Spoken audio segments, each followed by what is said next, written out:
a world where growth and progression, it seems to be a thing in this new era of 2025 and beyond, are we really breaking the curses that we set out to? Or are you still the curse? Because a lot of people are the curse and don't know they're the curse. Mm-hmm. So what curses have you broke, having a hard time breaking? And if you're having a hard time breaking them, why? What's good, peoples? Welcome Welcome to to the the Hunt Hunt Life Life Podcast, Podcast. where we have real, raw, authentic conversation as a millennial couple. Raising family, building legacy, and breaking the cycle. It's time to heal our generation, One conversation at a time. What's good, peoples? Hunt here. Hey, y'all, it's Kiki. Welcome back to the Hunt Life Podcast. Episode 50. David Robinson. David Robinson for the San Antonio Spurs. Him and Tim Duncan. The 90s. Yeah, that was a good little era. Yeah. We back from the break. And she has a question for you guys. What curses, generational curses, we all got them, right? What curses have you broke, having a hard time breaking? And if you're having a hard time breaking them, why?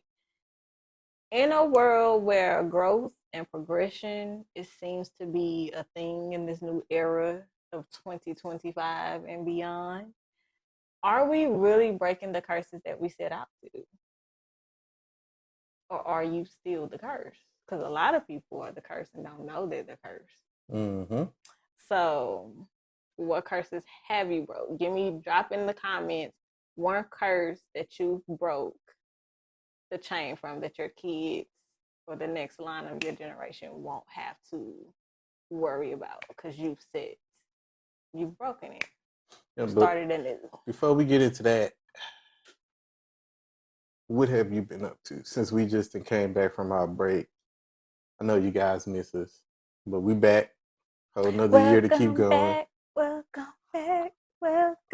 back. Listen. It's been a lot of random stuff going on. But lot. It's been a lot, y'all. Where shall I begin? I don't know. Well, we went to the Beyonce concert. Why not start with Beyonce, right?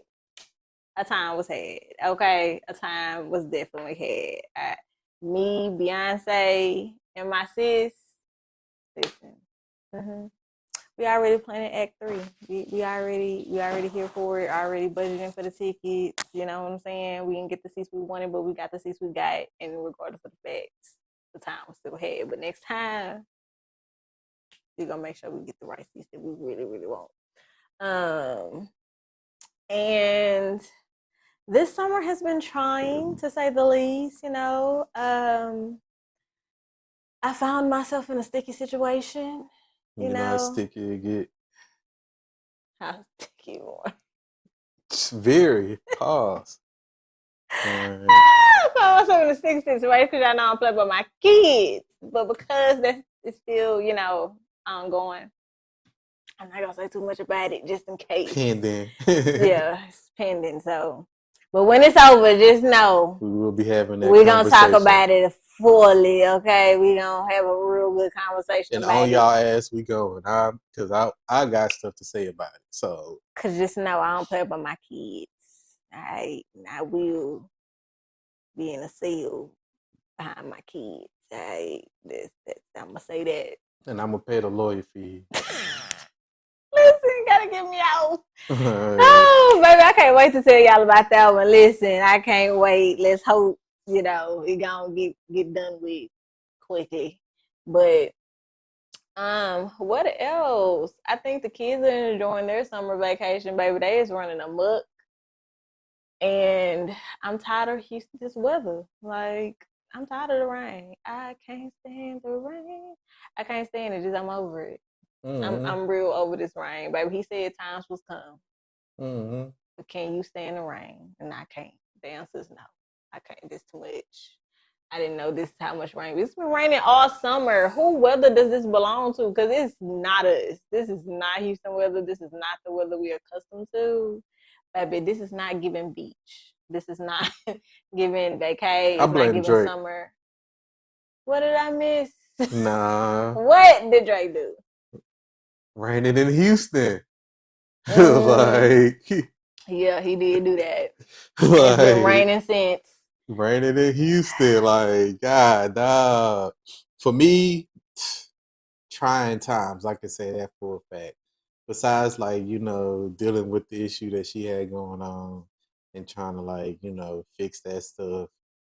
Business wise, trying times. Like I was It's I was on rain. such a high note with coming off of building a website and like understanding the route that I want to take and understanding my marketing to a certain extent and actually trying to push my business in the direction that we wanted to go into, to where it's been raining for a whole entire month.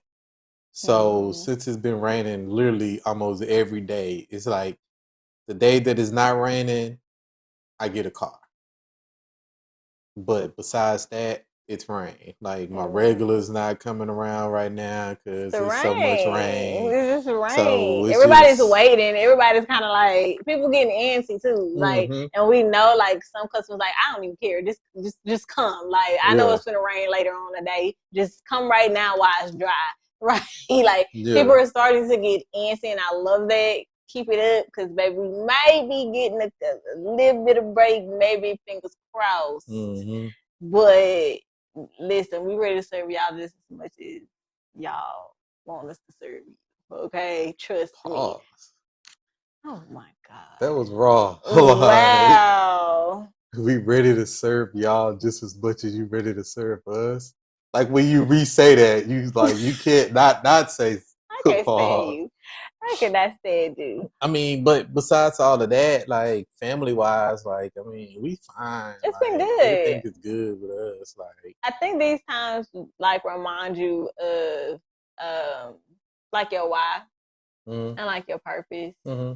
and like being able to understand. And I don't think a lot of us do understand when you're doing something different and you are the cycle breaker. It's not going to be easy because it's a lot of trial and error, and I think nobody ever prepares truly for like that part of Either it. prepare or talk about that Yeah, because I don't know how many times we say it, but we do say it a lot. Business is not something that you can really prepare for. You can go in it with one mindset and everything can change. I think business or just doing something you've never seen, Yeah. like having something that's, even if it's like, I think people like, we downplay wanting, like, what's that saying, you want the things that you can't have. Like everybody Yeah. wants the thing that they can't have or they didn't have. Mm-hmm. We downplay what that looks like going after it. Like you don't fully understand the extent of trying to have something you've never had, Yeah, like like Pimp C wanting things said, that you trying to don't have have. things. We out here Yeah, trying to be trying to having have things, things. and it's Yeah, like it's tough work. it's It's tough work. the Even building family, like having family, building it in a like a healthy way. the journey. The Yeah, journey is it's the a hard journey. part. Mhm. Everybody just sees the end goal Mhm. and they just relish in the end goal, and they Mhm. just that's the part that they want. You know how like a bunch of people do with these relationships. They Yeah. just see the end goal. Oh, and it's supposed to be, everything's supposed to be peaches and cream, Mhm. but you don't realize what it takes to get to that end goal Yeah. until you're in the thick of it. Mhm. Once you're in the thick of it, that's when it's like, oh snap, like we really doing this. Yeah. It's always that little thing that happens, or it could be like your kid, or like it's always just some little random. Hopefully, if you be it, that brings you to be present, and you're like, dang, like this is what I'm really doing this for, right? Mm-hmm. Like, and it's like you might not see, especially like, as adults, we always think about the problem. Like because as an adult, it's always a problem, child. It's always something wrong for us, but we rarely stop to think about like Well, I always those think about the little. solution. Yeah, I mean, yeah, think about the solution because you feel like you got a problem. That's what I'm saying. But you rarely think about like some things we're doing in real time, and that doesn't get a lot of attention Yeah. like our problems do. Like even with your kid, like with your kids, for example, because we had a conversation with Santana, and it's the fact that we're able to give him guidance that we didn't have starting this journey, because he has started his YouTube journey and, pursuing that. And the fact that we can give him guidance on, because he knows a lot. Yeah. And like, you'll be surprised about the him. things that like they know. Yeah. Like, so he know, like he taught, like he put me up on game, just like how to get to my audience and like posting times. Like he put me up on game, and I was like, oh, it's the fact that he understands that at such an early age. He's only 11, and being able to say, okay, well, guide him through that process, and it's like that's a real moment. Like, this is what it's about. Like, he was able to get a couple subscribers from like the room that I was able to just put him in, and help build that. Like, and I was like, it's small, it's very small, but it's those moments where you're like, this is really what I'm doing it for. Because I always tell people, like, I'm doing this for my kids, so my kids can have a better way, my kids can have a better future. They don't have to try as hard as we have. They don't have to start from the bottom and get it out the mud. I never wanted that. Or even just giving him advice about things in general. Yeah. A lot of us didn't like receive that growing up. Yeah. We needed advice about certain situations, and our parents was like either too busy because they was working, or they was too busy with their own thing going on, or if it's that whole, that's you a child staying in a child's place type situation. Yeah. So it's hard for like a bunch of us to get the advice that we needed to get to be able to be the adults that we are now. So by us even being in a situation to have these conversations with him, to be able to push him in a direction that we feel like that he needs to be pushed into, so he can succeed at an earlier rate than us. Yeah. And like, those are like the random little generational curses, generational curses. But those are like the random little generational curses that you break, that you don't even understand that you're breaking. You're just doing stuff that you wanted as a child. Yeah. And I think that be the crazy part about it too, because we don't really understand. I don't think until you have kids, that's when you start understanding a lot of different things that you missed when you were a kid. And I think that be the surreal moment to where it can hinder you. Some people take it and they try to break that generational curse, and they gonna give they put their kids on game. And some people just fall in line and do the exact same thing that their parents did to them because they are too busy. Or they base their parenting off of they base their parenting off of the things that their parents did to them. Right? Yeah. Like, well, I don't whoop you like my parents whooped me, so you have it easier. Like, it's a competition without realizing that abuse is still abuse, right? Neglect is still neglect.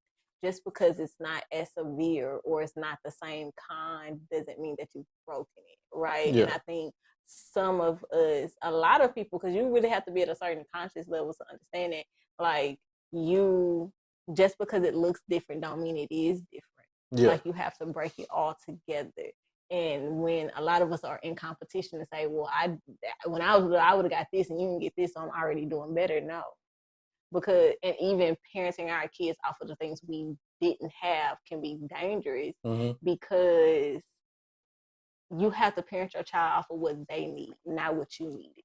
You know what I'm saying? Like, you have to find a way to be fulfilled in knowing that you are raising your kids by giving them what they need and what they like, not necessarily everything they want, but everything that they need that you may didn't get, or the fact that they're being, you hear them, you see them as a person, not just as a child, right? So I think that those little moments are just surreal in like that way, to bring you back to like, why are you, like, the way your life is turning out, it brings you back to if you're doing good or if it's like, dang, I need to do better. And I think as adults, we all can say like we always feel like we need to go a little bit more harder, right? Because Yeah. nothing's ever perfect. But you can have those little glimpses of like, I'm doing all right. I have my glimpses. For us to be sitting there like having a conversation like, which one is your favorite Rocky movie? Shit like that, and then Yeah, we're because he's actually been, having yeah, like dead ass conversations and arguments about which one is the best one. yeah. Because he has his ones that's the best one, but then I also have mine that's the best one, and it's comparing them. And Because it's he's like, into like all the old classics right now, which is yeah, just like weird, like all the old everything. Like he's yeah, like just into like old '90s movies and sitcoms and stuff. So it's just really cool. But yeah, that's okay, like funny. yeah, that's hilarious. Yeah. Like yeah, like he tried to throw Creed in there, but we only watch one. It's like you can't say which one is your favorite Creed if we only watch one. No, for real. That's I'm hilarious. like, bro, like you wildin', like, but it's those things, and then it's also, it's still the whole bonding over Dragon Ball Z and stuff like that. That's a Yeah. constant conversation around here. Or for the simple fact of that, he feels like that he's like he be mocking us, he be making fun of us with Lil Wayne. Cause he's Mm-hmm. constantly throwing out like Kendrick Lamar. And it's like, bro, Yeah. you don't understand. The only reason why you like Kendrick Lamar is because they're programming you guys to like Kendrick Lamar. Yeah. But besides that, like, Drop a Kendrick Lamar lyric right now. Right now. Drop it. Don't think about it. Don't think too hard. It's I like, mean, I'm not gonna say that because nah. we gonna be all right, right? Like he has some I said a songs. bar, not a course. Exactly. No, I'm playing. Somebody gonna listen. If you got it, drop it. Drop one. Don't be cheating. Don't think too hard on it. You got a Kendrick Lamar bar, drop it right now. Don't think too hard. Instant. Shaking my head. So is that your what is one generational curse you feel like you intended to break and you broke? Being in my kid's life. Oh. Like, yeah, it's no shade against none of my father or my stepfather, but it's just a simple fact of that. That's one of the most. That's the huge pivotal thing. Because when I'm saying like a generational thing, when I'm saying generational, I Mm-hmm. mean like my father wasn't in his life. Right. He had a stepfather. Right. Like my father's father wasn't in his life. Yeah. So for me to be able to break something that's been going on for well over 100 and something years in my family, it's like, yeah, that's a huge generational curse to break. That's what's up.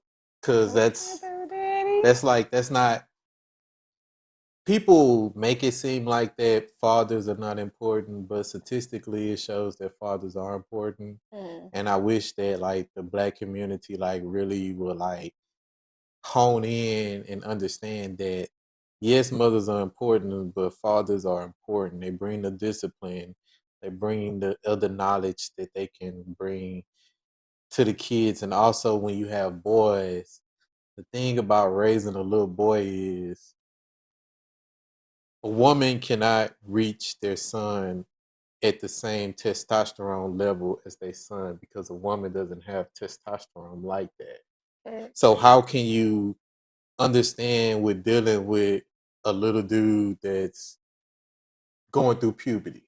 Mm-hmm. Mm-hmm. Mm-hmm. Things like that. How can you understand, or yeah, how can you understand they little random jokes? Yeah. They fart jokes. Yeah. They borderline nasty jokes. Yeah. Like it's those little things to where a father hear them and chuckle and tell Yeah. them another little borderline nasty joke versus a mother hear it and she be like, "That's disgusting. Don't talk to me like that. I'm your mom." And Yeah. it's like, well, you're shutting down something that's might not be big to you, but it's important to them Yeah. because they No, that's telling true. jokes. Yeah. So it's Or like you that's the ignore it. yeah, you ignore it. So that's the part about like raising little boys to where we want more people to understand that having a father in their life, like an actual father. There's nothing wrong with stepfathers, but I have a different personality when it comes to that. I feel like that it's much more important to raise your actual kids instead of having somebody else raise your kids. Yeah.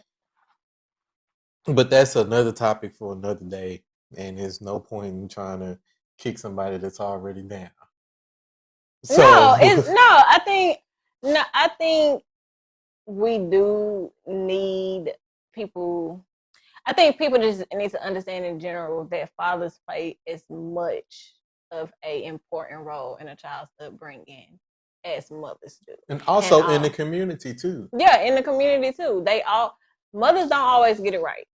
We are not always the best at everything we do and in the best raising of our kids. You bring up like the puberty thing. A lot of women don't know how to handle the boys going through puberty. We don't. We don't know how to do that. Some of y'all got y'all little boys still sitting down to pee, and he 5, 6 years old.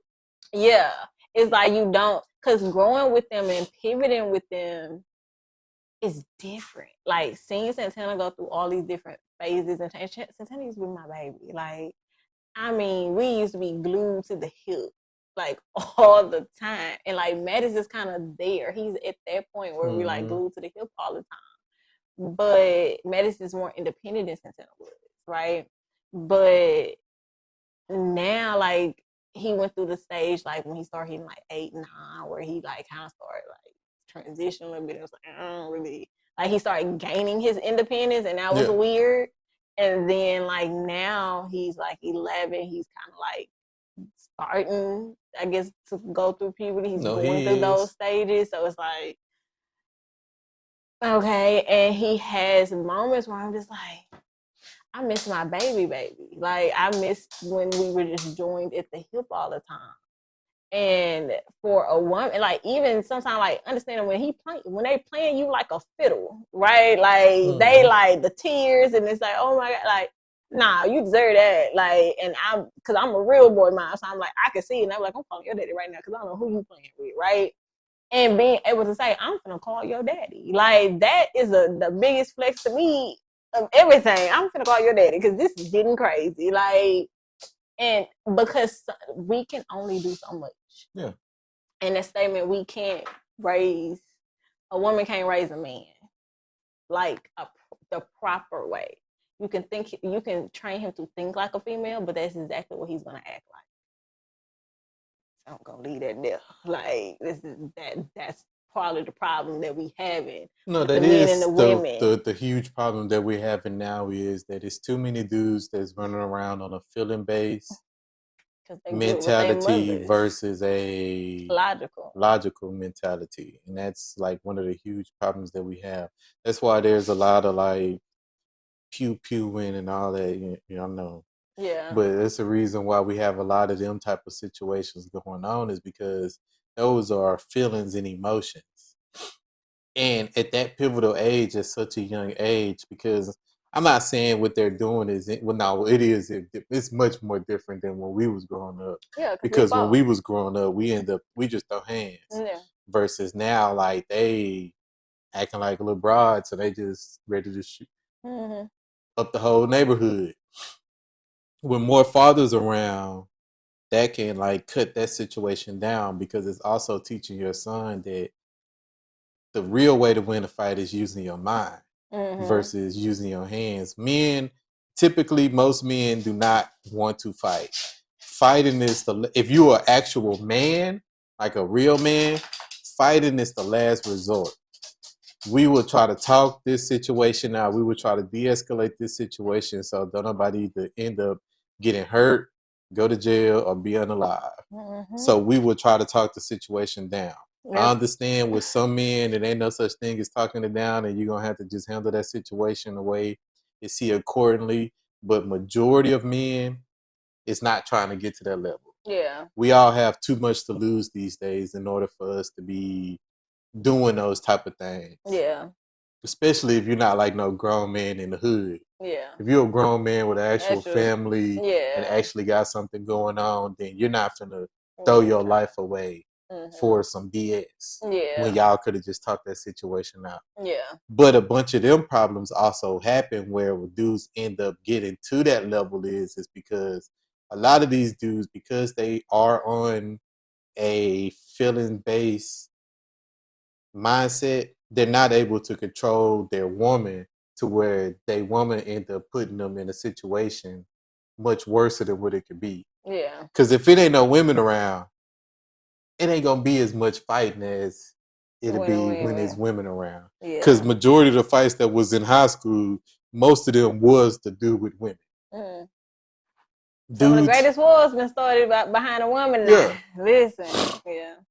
So it's like, yeah, it's just those type of situations. But like, what type of generational curses you feel like that you done broke?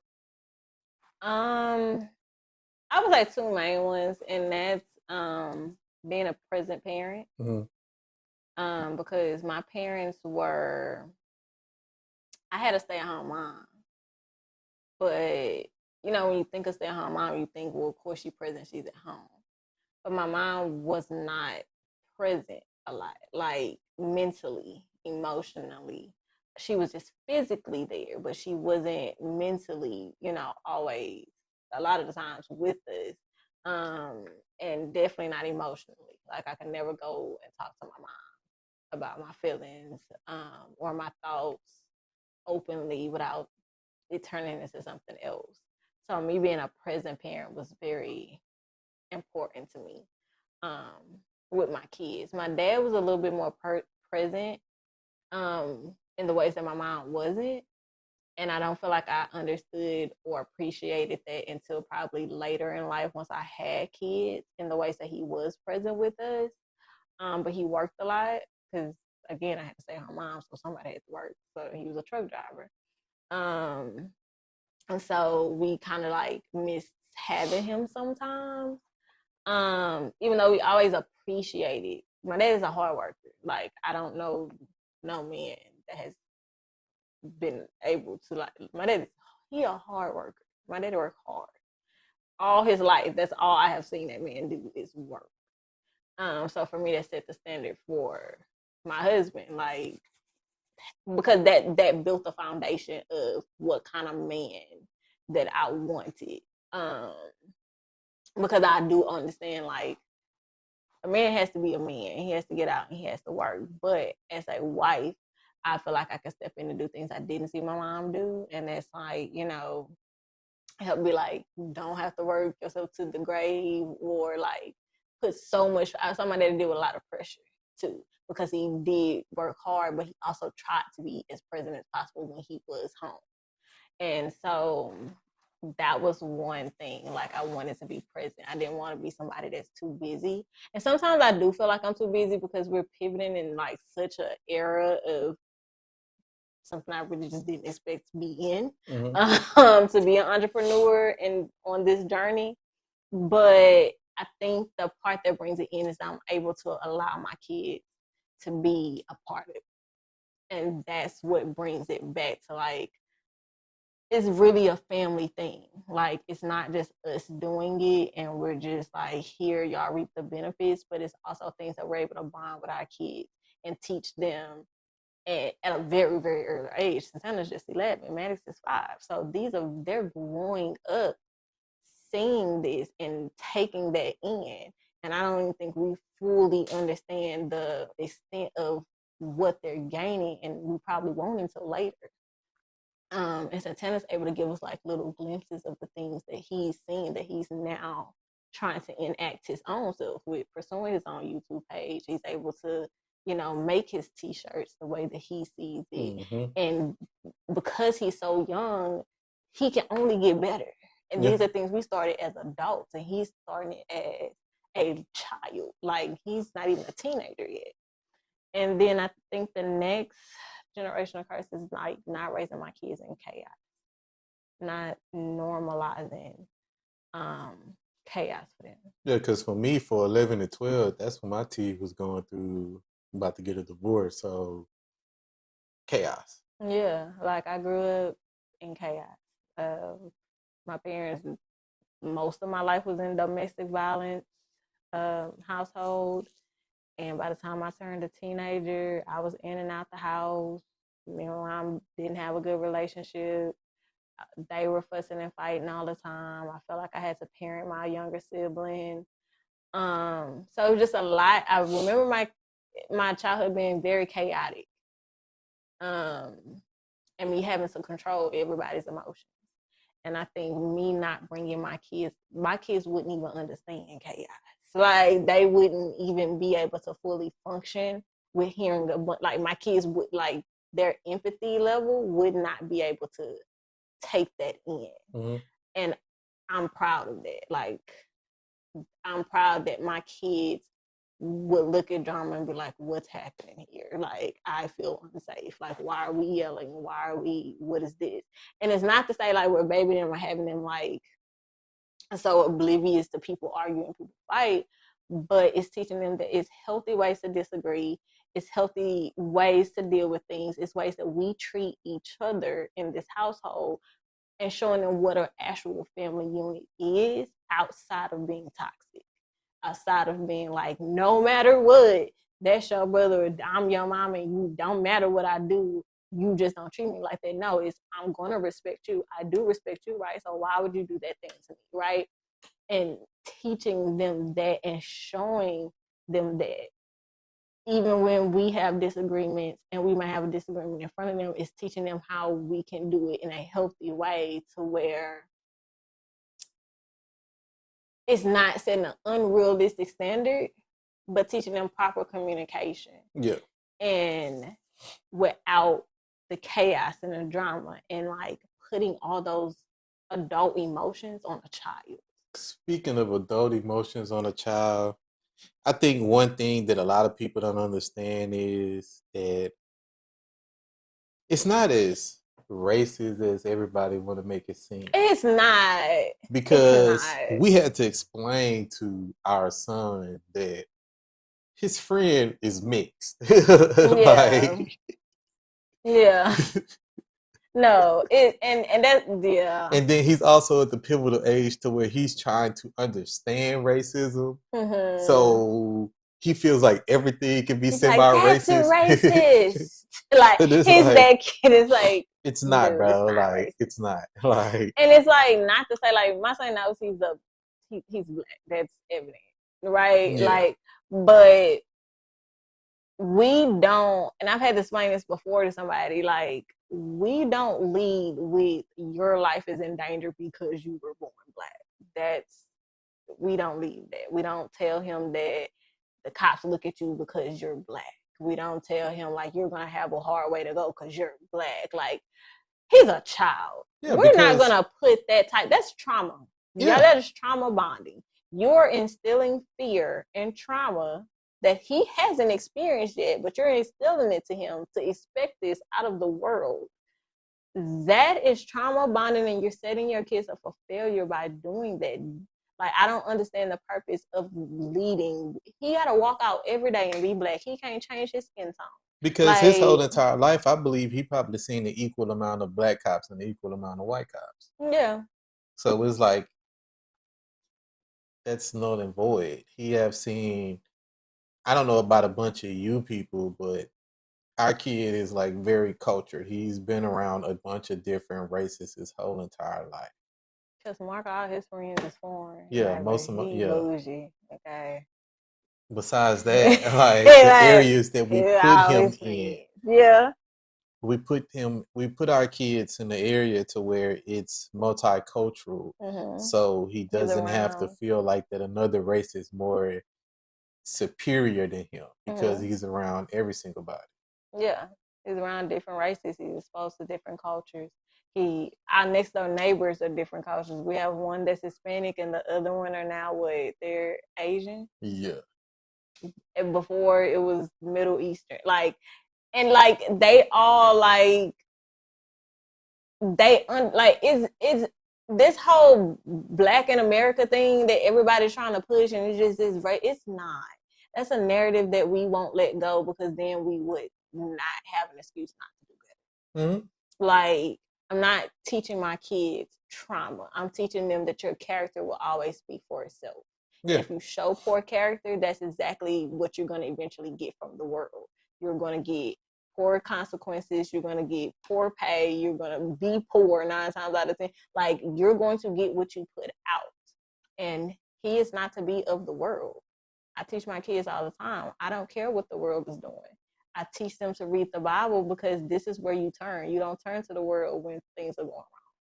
You turn to what the word says. And we are not built to be here. And it's, your skin tone don't have anything to do with this. Not 90% of the time, it does not. And for me, I think for adults to put that on kids, we don't even understand the mindset that we're giving them. Mm-hmm. We don't understand the emotions and the mentality that we're setting them up for failure to think that way. I don't need to tell my kid that he's black. He knows he's black. Mm-hmm. He knows that, and I don't just tell him all the tragic stories that happen with black people. So we pride ourselves on telling them all the awesome things, real black excellence that has portrayed, that comes from people that look like us. Yeah. That comes from his family lines, that come from just being who we are. We lead with that. So he takes pride in being black. He takes pride in being who he is and understanding he comes from a dope culture who can lead. But the victim mentality, no, we don't. I'm not raising my child to be nobody's victim. Nah. Victor, not victim. Yeah, nobody's he gonna victimize better. y'all before he get okay.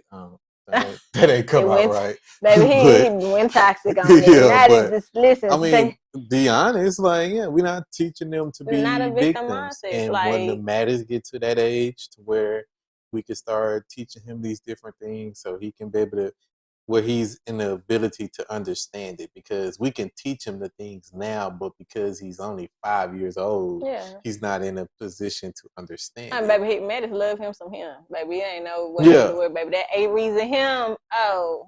So it's like the older he get, the more that we are breaking down to him and understand that, like, yeah, you are a black man and the world is your oyster. Yeah. You're a black king because of your character, because of what you have made yourself. Like, it's your character that sets you apart, not your skin tone. That's just a real victim mentality to have. And I don't play that. Like, it's not as bad as it used to be. We've come a long way. Now, if you want to stay stuck there, that's your business. But no, my kids is gonna have character over color in every time. Mm-hmm. So besides that, I mean, for me, I think that's what those are the curses. And like, I feel like we're still breaking other, curses. Like, poverty is a hard thing to break.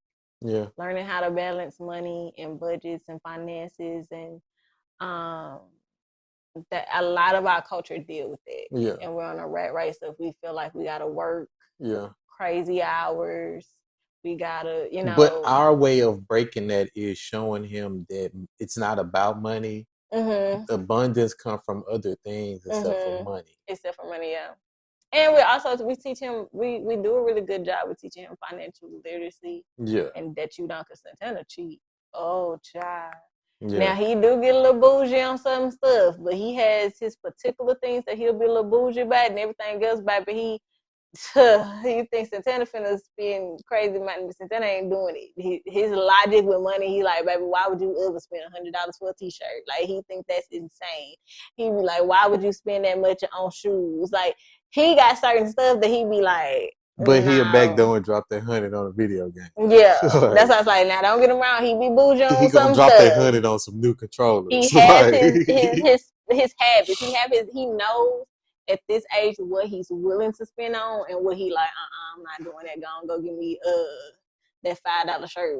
Like, he very. I design me a shirt. Yeah, like, he be like, I just do it myself. Like, he already has that mentality, and I think we're one step closer, even though we're not always where we want to be financially. And it's like, dang, I don't want to be in this loophole. Like, I'm trying to do better, and it feels like because money is constantly an issue, sometimes it's like, dang, I don't know if I'm really breaking it. But when you look at your kids and you see how humble they are, and like the fact that he does have a sense of money and understanding cost and what he will spend and what he won't spend at an early age, and we teach him how to budget, and we try to teach him those things, and because we're building it no more, we can teach him more as we're growing. So as he gets older, we'll have that to teach him, for him to understand. Like, we're not one of the people that's like, oh, you need to know what a stock is at 11 years old. You need to know what's the interest rate on it. Like, he's 11.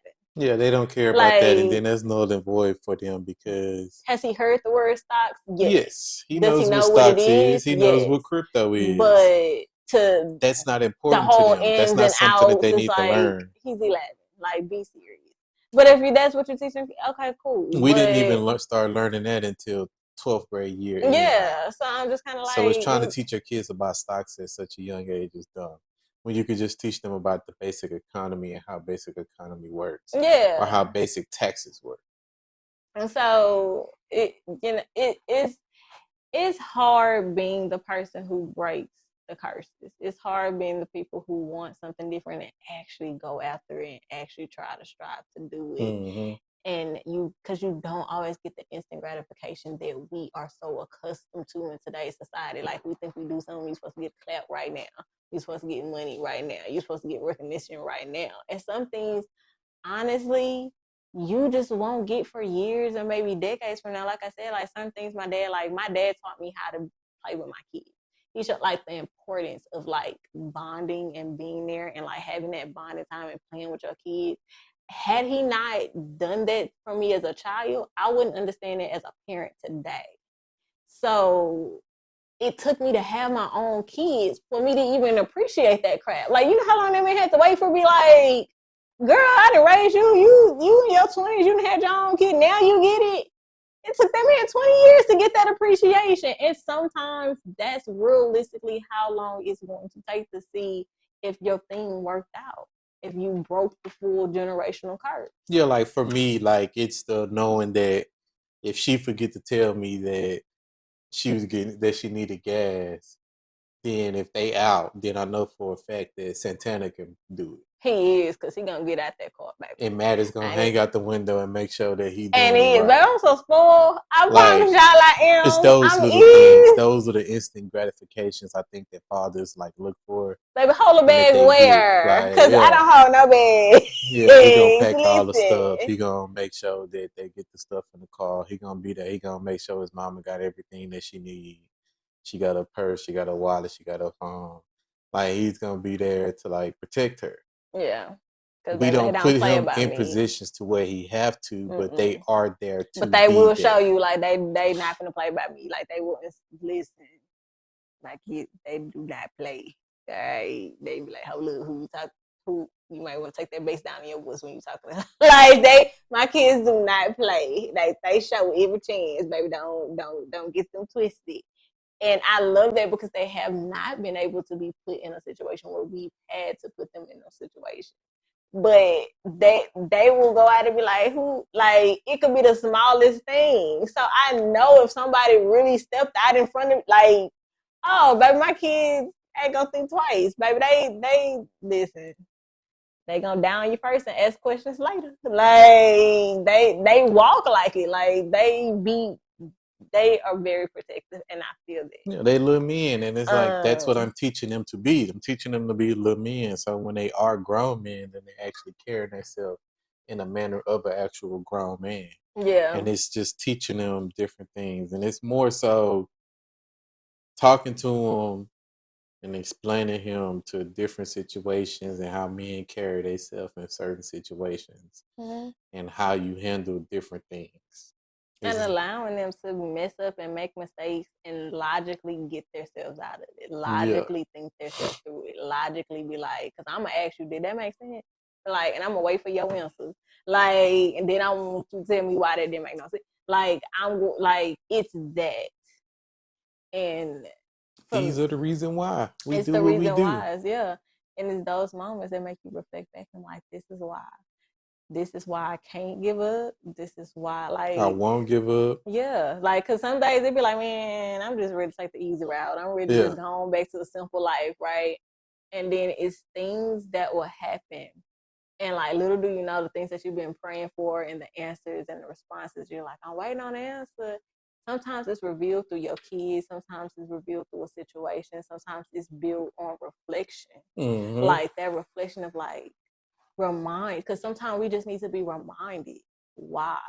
This is what we're doing this for. This is why I want to break this curse. This is because I don't think you ever gonna take it serious. That's why I respect like the older people, like and the grandmothers and like because to see generations down the line that whatever it is that you started or you wrote in the next few lines, like I don't feel like that's gonna be a greater feeling than to see like you change the course of your family.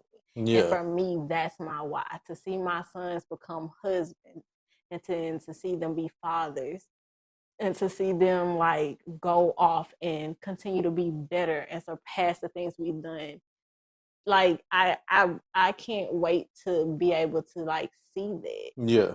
And so that's my why. That's our purpose for like wanting to break these curses. Is not on a pride thing of just saying, oh, we did better than our parents. No, it's to say I did Because it's right by my past that kids. now. Like, Yeah. I think those are phases. And I think that once you get past that phase of understanding that you are doing better than your parents, now it's time to put the next phase in life, and that's actually doing better and showing your kids better. Yeah. No, that is a phase because at this age that we are in now, in our 30s, I think we did double, if not triple, the amount of things that our parents have done in less time. And like I tell people all the time, like me in my 30s and thinking back to my mom in her 30s and what we was going through as a child, I've already done that. I have no desire to be better than my parents. I've already am. And it's not coming from a cocky way. It's understanding acknowledging that what that they where I went came through and from. their situations and the stuff that they did, Yeah. and understanding the way that you got yourself to the position that you are. Yeah, it's because that's an accomplishment. Regardless of how anybody is gonna take that, you can take it how you want to take it, but it's the truth. And as a parent, I feel like that you want your kids to do better than you at a faster rate. At a faster rate, like because that's really what it's about. So I've done that. I'm not competing with my parents. I'm not trying to be better than them. I've already, if I stopped right now and didn't do anything else, I've already done better than my parents could have ever.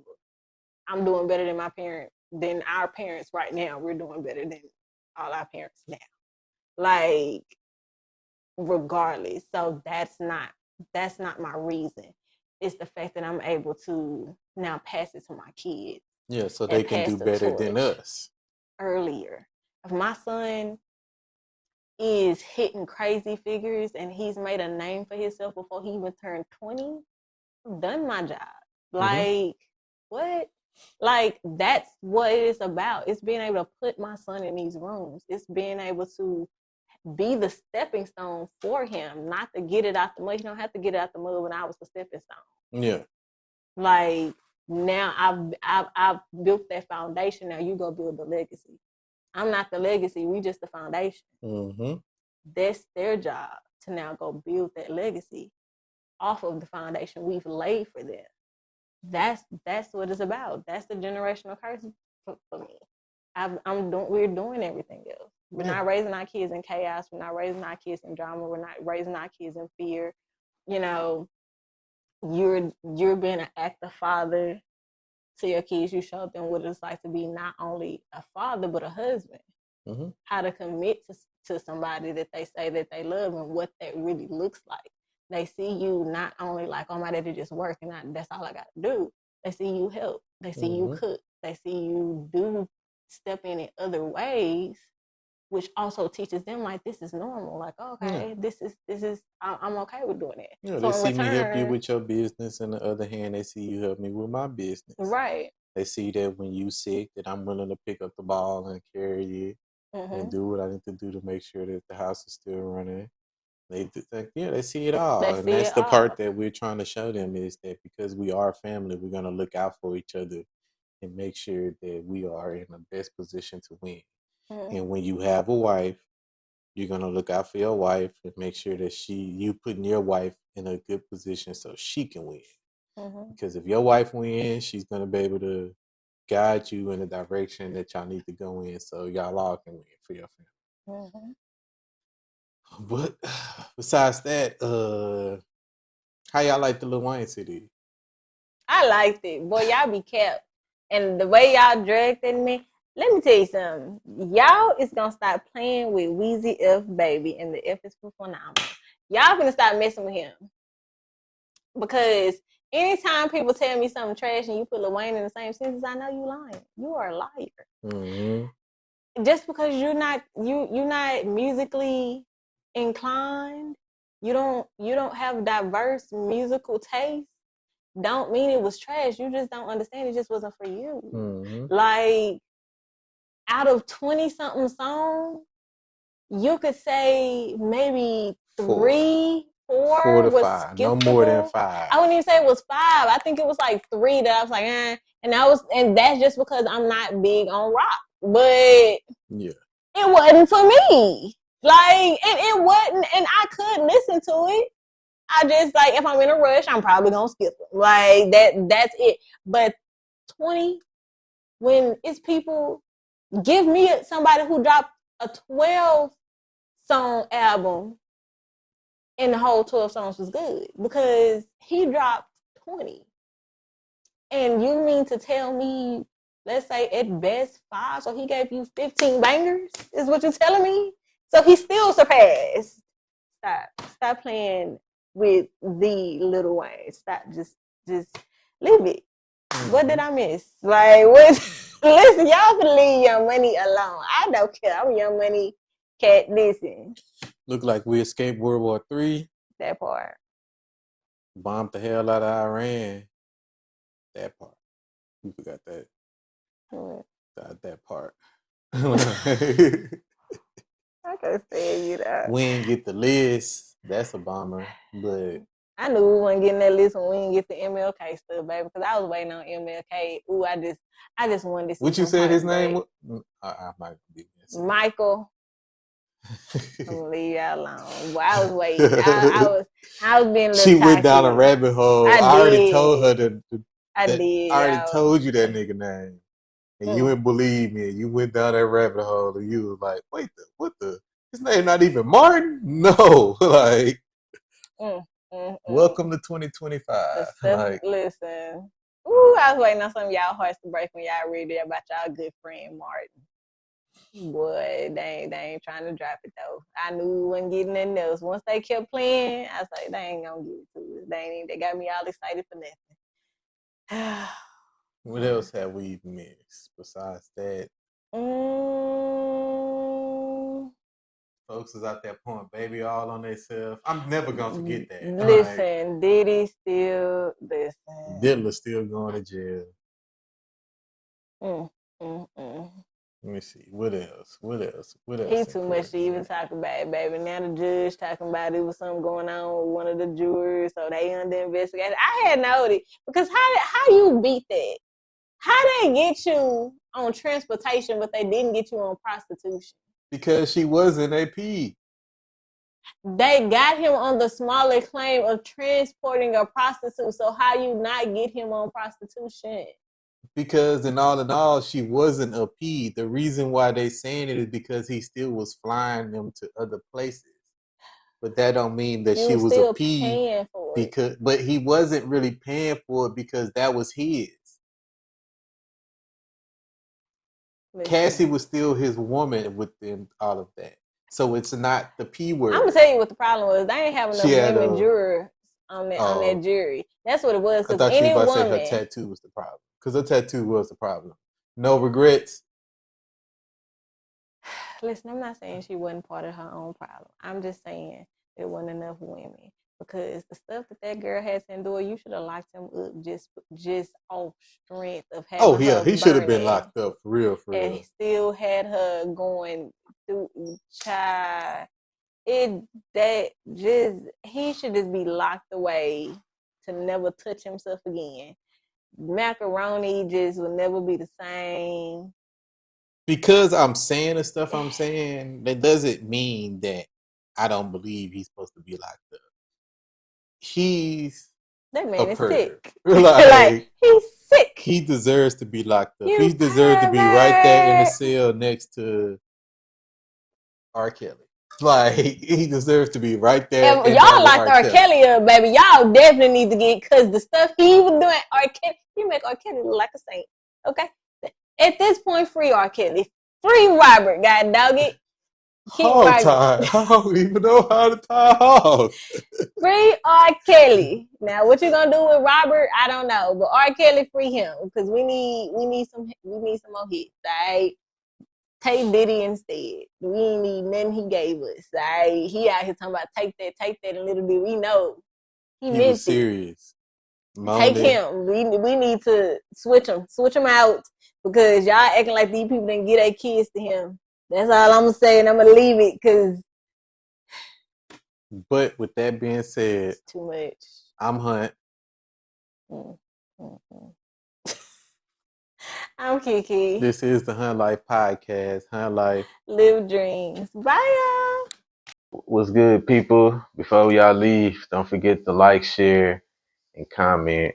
Oh, and follow us at Hunt Life the Podcast on Instagram, TikTok, and here on YouTube. Please hit the subscribe button. You can also find me at I'm the Key on Instagram, and you can follow us on Hunt Life Co. on Instagram and TikTok. And you can find me on Mr. Hunt Bubbles on everywhere. Mr. Hunt Bubbles on everything, and also Hunt Files. And don't forget, if you got any comments or any statements or anything that you want to leave us, you can always find us up on Instagram and Hunt Life the Podcast. Have a great day, y'all. Bye, y'all. Hunt Life, live dreams.